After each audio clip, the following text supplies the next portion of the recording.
El arte, a través de sus diversas manifestaciones, funciona como una herramienta para ayudar a la reparación social de los daños causados por la violencia. La esencia del arte, por medio de la literatura, el teatro, el cine y los museos, permite recordar las historias del conflicto colombiano para que no se repitan en el futuro. La representación del conflicto en la literatura se manifiesta a través del equilibrio entre realidad y ficción.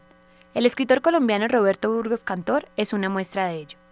La realidad se refugia, la realidad tiene también sus artilugios, la realidad es una trampa y el arte se enfrenta, la decodifica y da otra visión de las cosas que al ser humano le sirve, la coge, la rechaza, pero de todas maneras vivifica su visión del mundo. El conflicto colombiano no es el único que se ha servido de la literatura para solventar los daños causados en las víctimas. Esta dimensión internacional la refleja el trabajo de la escritora griega Christina Karagiorgou.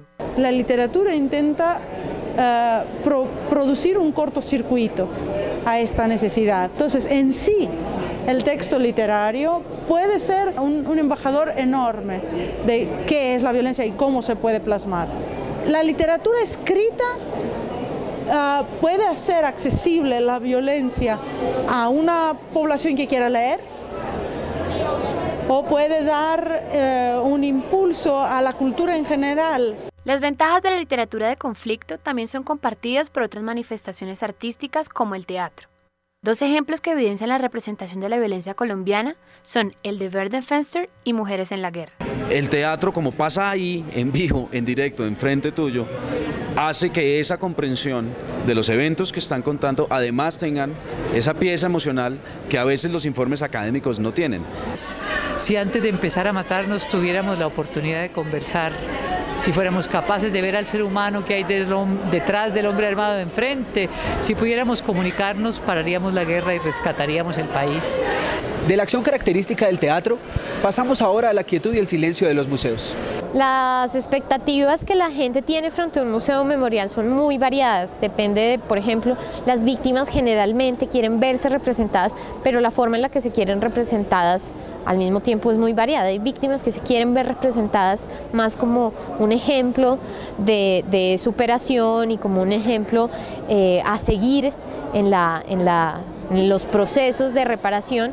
Y por otro lado hay víctimas que quieren más contar exactamente la experiencia que tuvieron.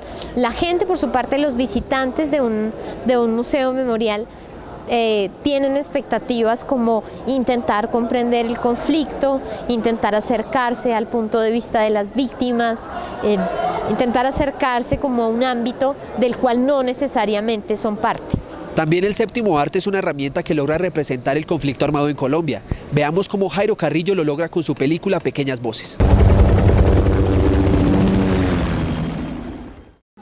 Pequeñas Voces, dirigida por Jairo Eduardo Carrillo, es una película basada en entrevistas y dibujos de una generación de niños desplazados que crecieron en medio de la violencia y el caos en Colombia. Los 4 protagonistas, a través de sus testimonios, revelan cómo perciben su realidad.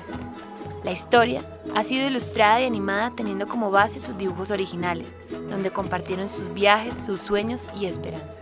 Esperemos que estas manifestaciones artísticas no solo ayuden a representar el daño, sino que también sean el motivo para que no vuelvan a suceder estas acciones violentas en nuestro país.